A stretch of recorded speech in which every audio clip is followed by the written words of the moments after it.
Good morning. Today, I'm going to take about the next school of thought, that is system school, right? So, uh, so far we were dealing about the four major schools of management thought. Classical school. In the classical school, we have seen scientific management, administrative management, and bureaucratic management. It was in the 80s. Right. And the emphasis was given to managing workers and organizations more efficiently. Okay.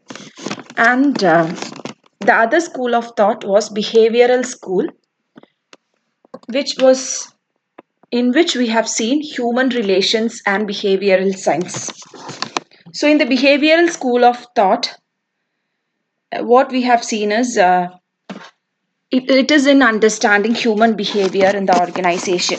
Human beings were given some importance. And later, in 1940s, 1950s and all, it is the quantitative school. In the last class, we have seen what is quantitative school. Clear? So, increasing the quality of managerial decision making through the application of mathematical and statistical methods. Right? And today you will be seeing about the system school, which was developed in after 1960s. So, system school is that understanding the organization as a system that transforms inputs into outputs while in constant interaction with its environment. അതായത് system ആയിട്ടാണ് consider ചെയ്യുന്നത്. System എന്ന് പറയുമ്പോൾ Inter connection ആണ്. Clear?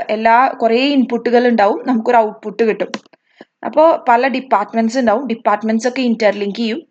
നമ്മൾ എപ്പോഴും രണ്ട് എൻവയൺമെന്റിനുമായിട്ടും interaction ഉണ്ടാവും. Environment in the sense that both internal and external environment will be taken care of, and how inputs are transformed to outputs. And the last school of thought is contingency school, which we will be dealing in the next class. Okay, so let us go to system school today. So it focuses on understanding the organization as an open system. Open system ആയിട്ടാണ് focus ചെയ്യുന്നത്. അതായത് ഓരോ ഇൻപുട്ടുകളെ മുഴുവൻ output ആയിട്ട് convert ചെയ്യാണ്. ഈ ഒരു school ഒരു biologist Ludwig von Bertalanffy, who believed that a general systems model could be used to unite science. ഒരു സിസ്റ്റംസ് മോഡൽ വെച്ചിട്ട് സയൻസിനെ യുണൈറ്റ് ചെയ്യാൻ പറ്റും എന്നുള്ള ഒരു തിയറിയിലാണ് അയാൾ ഡെവലപ്പ് ചെയ്ത് തുടങ്ങിയത്. പിന്നീടാണ് അത് മാനേജ്മെന്റിലെത്തിയത്. ഈ ഒരു സ്കൂൾ ഓഫ് തോട്ടിന്റെ കോൺട്രിബ്യൂട്ടേഴ്സ് എന്ന് പറയുന്നത് Kenneth Boulding, Richard Johnson, Fremont Kast and James Rosenzweig. And system school of thought എന്താന്ന് നോക്കാം. 1960s system school of thought തുടങ്ങിയത്. ഒരു മാനേജിങ് ടെക്നിക്സിന് പല രീതികളുണ്ട്. പല രീതികളെ കുറിച്ച് ചിന്തിച്ചപ്പോൾ മാനേജേഴ്സിന് ഡിഫറെൻറ്റ് കേപ്പബിലിറ്റീസ്, സ്പെഷ്യാലിറ്റീസിനെ റിലേറ്റ് ചെയ്തിട്ട് കമ്പനിയുടെ ഓരോ പാർട്ടിനെയും ഇൻറ്റഗ്രേറ്റ് ചെയ്തിട്ട് എന്തുകൊണ്ട് വർക്ക് ചെയ്തുകൂടാ എന്നുള്ള ഒരു ചിന്ത വന്നത്. ക്ലിയർ? അപ്പോൾ ഇപ്പോൾ പെർച്ചേസും സെയിൽസും അത് ഒക്കെ തനിയെ വർക്ക് ചെയ്യാതെ എല്ലാം കൂടി ഇന്റർ റിലേറ്റ് ചെയ്യുമ്പോൾ കുറച്ചും കൂടി ബെറ്റർ ഔട്ട്പുട്ട് പ്രൊഡ്യൂസ് ചെയ്യാനുള്ള കപ്പാസിറ്റി ഓർഗനൈസേഷൻ ഉണ്ടാവും എന്ന് മനസ്സിലാക്കിയത്. So external environment factors were also taken into consideration here. എല്ലാ രീതിയിലും മൊത്തത്തിൽ company as a whole was taken care of. Clear? And the system school focus on the organisation as a whole. System school എന്ന് പറയുമ്പോൾ organisation ഒറ്റയടിക്ക് ഒരുമിച്ചൊരു ball പോലെ ഒരുമിച്ചാണ് consider ചെയ്തിരുന്നത്. Its interaction with the environment and its need to achieve the equilibrium achieve ചെയ്യാനുള്ള ഒരു consistency. Clear? General systems theory received a great deal of attention in the 1960s. 1960s നല്ലൊരു attention ഉണ്ടായിരുന്നു. പക്ഷേ management തോട്ടിൽ കുറച്ചൊന്ന് ഡിമിനിഷ്ഡായി. കാരണം അതിനെ ക്രിട്ടിസൈസ് ചെയ്തിരുന്നത് എന്താ വെച്ചാൽ it is too abstract and too complex. ഭയങ്കര കോംപ്ലക്സ് ആയിരുന്നു സിസ്റ്റം സ്കൂൾ ഓഫ് തോട്ട്. അപ്പോൾ അങ്ങനെ ഒരു ക്രിറ്റിസിസം ഫേസ് ചെയ്യേണ്ടി വന്നു. പക്ഷേ പല ഐഡിയാസും in the system school form the basis of the contingency school of management. System സ്കൂളിലുള്ള പല ഐഡിയാസുമാണ് പിന്നീട് കണ്ടിൻജൻസി സ്കൂൾ ഓഫ് മാനേജ്മെന്റിൽ അപ്ലൈ ചെയ്തു തുടങ്ങിയത്. അതുകൊണ്ട് സിസ്റ്റം സ്കൂൾ ഓഫ് തോട്ട് വളരെ ഇമ്പോർട്ടൻ്റ് ആണ്. And let us see what are the features of system school.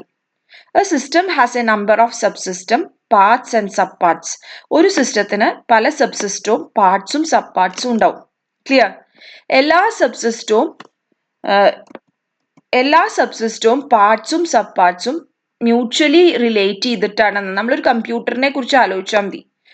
എല്ലാ സിസ്റ്റംസും സബ്സിസ്റ്റവും പാർട്സും ഒക്കെ അങ്ങോട്ടും ഇങ്ങോട്ടും റിലേറ്റഡ് ആണ്. ഒരു change in one part will effect the change in other part.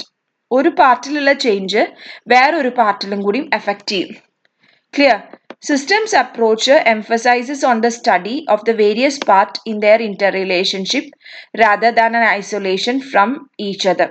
അപ്പോൾ ഈ ഒരു സിസ്റ്റം സ്കൂളിന് എന്താ ഒരു ഇമ്പോർട്ടൻസ് വെച്ചാൽ ഇന്റർ റിലേഷൻഷിപ്സിനാണ് ഇമ്പോർട്ടൻസ്. ഒന്നും ഒറ്റയ്ക്ക് വർക്ക് ചെയ്തിട്ട് ഒരു സക്സസ്ഫുൾ ആവാൻ പറ്റില്ല എന്നാണ് സിസ്റ്റം സ്കൂൾ ഓഫ് തോട്ടിന്റെ പ്രൊപ്പഗൻഡ. ക്ലിയർ? ഈ ഒരു സിസ്റ്റംസ് അപ്രോച്ച് കോംപ്ലക്സിറ്റി, അതായത് ഒരു റിയൽ ലൈഫ് മാനേജ്മെന്റ് എത്രത്തോളം കോംപ്ലക്സ് ആണ് എന്നാണ് പറയണത്. കാരണം വേറെ ഏത് അപ്രോച്ചിനേക്കാളും കോംപ്ലക്സ് ആണ് റിയൽ ലൈഫ് മാനേജ്മെന്റ്. ക്ലിയർ? അപ്പോൾ ഏതൊരു സ്കൂൾ ഓഫ് തോട്ടിലും അപ്ലൈ ചെയ്യാൻ പറ്റും സിസ്റ്റം സ്കൂള്. അപ്പോൾ സിസ്റ്റം എന്ന് പറയുമ്പോൾ രണ്ട് തരത്തിലുള്ള സിസ്റ്റമാണ്, രണ്ട് പാർട്ടാണ്. ഒന്ന് ക്ലോസ്ഡ് സിസ്റ്റമാണ്, അതായത് അതിനൊരു എൻവയൺമെന്റും ഇല്ല, ഒരു ഔട്ട്സൈഡ് സിസ്റ്റവും കൺസിഡർ ചെയ്യേണ്ട ആവശ്യമില്ല. അടുത്തത് ഒരു ഓപ്പൺ സിസ്റ്റമാണ്, അതിന് എൻവയൺമെന്റ് ഉണ്ട്. ക്ലിയർ? അപ്പൊ അതിലെന്താ വെച്ചാല് റിലേഷൻഷിപ്പ് ഉണ്ടാവും. ഒരു സിസ്റ്റത്തിൽ നിന്ന് വേറൊരു സിസ്റ്റത്തിലേക്ക് എക്സ്ചേഞ്ച് ചെയ്യേണ്ടി വരും, കമ്മ്യൂണിക്കേറ്റ് ചെയ്യേണ്ടി വരും. അപ്പൊ ഇത് രണ്ടും നമ്മുടെ ഓർഗനൈസേഷനിൽ എപ്പോഴും ഉണ്ടാവും. എല്ലാതും ഓപ്പൺ സിസ്റ്റം ആക്കി കീപ്പ് ചെയ്യാൻ പറ്റില്ല. There will be A close system and also open system. And let us see the features of system school. അതിന്റെ കണ്ടിന്യൂവേഷൻ ആണ്. ഇറ്റ് ഈസ് ഡൈനാമിക് ആയിട്ടുള്ള ഒരു സ്കൂൾ ഓഫ് തോട്ട് ആണ്. കാരണം വളരെ ഫ്ലെക്സിബിൾ ആണ്. എല്ലാ രീതിയിലുള്ള ഓപ്പൺ കമ്മ്യൂണിക്കേഷനും ഒരു ഡിപ്പാർട്ട്മെന്റിൽ നിന്ന് ഒരു ഡിപ്പാർട്ട്മെന്റ് ഒന്നും ക്ലോസ്ഡ് ആയിട്ടല്ല വർക്ക് ചെയ്യണത്. Clear? And it follows the law of synergy. Systems approach to management brings out the complexity of a real management problem much more sharply than any of the other approach. ഒരു management problem എത്രത്തോളം complex ആണെന്നുള്ളത് systems അപ്രോച്ചിലൂടെ deal ചെയ്യുമ്പോഴാണ് നമുക്ക് കൂടുതൽ മനസ്സിലാവുന്നത്. വേറെ ഏത് അപ്രോച്ചിലും ഇത് ഇത്രത്തോളം കോംപ്ലക്സ് അല്ല. Clear? And speaking about the limitation, large and complex ഓർഗനൈസേഷനിൽ പിന്നെ ഇത് അപ്ലൈ ചെയ്യാൻ it was very difficult. Clear? ഒരു കോംപ്രിഹെൻസീവ് സ്റ്റഡി പല ആംഗിളിൽ നിന്നും പഠിക്കാനും ബുദ്ധിമുട്ടാണ്. കാരണം എല്ലാം ഓപ്പൺ ആണ്, എല്ലാം ഇന്റർ കണക്റ്റഡ് ആവുമ്പോൾ പെട്ടെന്ന് ഒരു വ്യക്തിക്ക് അതിൻ്റെ ഉള്ളിലേക്ക് കടന്നു ചെല്ലാൻ പ്രശ്നമാണ്. ക്ലിയർ? ആൻഡ് ഏത് രീതിയിലുള്ള ഇന്ററാക്ഷനും ഇന്റർഡിപെൻഡൻസിയാണ് വേണ്ടത് എന്നൊന്നും സിസ്റ്റംസ് അപ്രോച്ച് പറഞ്ഞിട്ടില്ല. എങ്ങനെയൊക്കെ ആവാം, എവിടെയൊക്കെ നിർത്തണം, അത് എക്സ്റ്റേണൽ എൻവയൺമെന്റ് ആയിട്ടുള്ള ഇന്ററാക്ഷൻസ് എത്രത്തോളം കുറയ്ക്കണം, അതൊന്നും നമ്മൾ സിസ്റ്റംസ് അപ്രോച്ച് പറഞ്ഞിട്ടില്ല. And systems approach does not provide a universal framework applicable to all types of organization. Systems approach ഒരു യൂണിവേഴ്സൽ ഫ്രെയിംവർക്ക് കൊണ്ടുവന്നിട്ടില്ല എല്ലാ ഓർഗനൈസേഷനിലും applicable to all type of organizations.